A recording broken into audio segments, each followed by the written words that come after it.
Aren't happy after a local cemetery chose to remove certain items from graves, a move they say they have the right to do because the items violate their policies and guidelines. Jacqueline Kovac has more.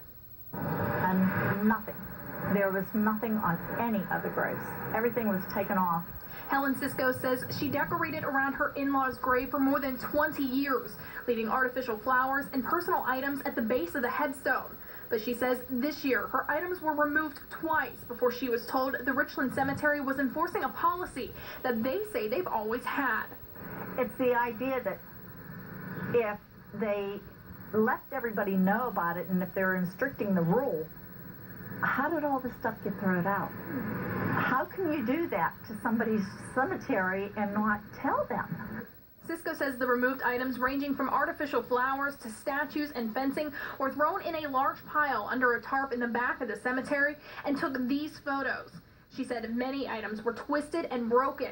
She says she took many items just to fix them up and hopes to get them to the rightful owner.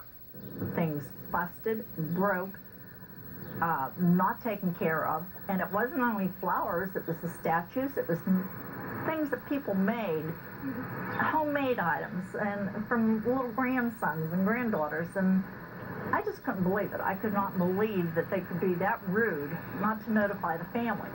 Officials from Richland Cemetery wouldn't go on camera, but did give me the information over the phone. They say items were put into a pile and says a number of people didn't realize the items weren't allowed.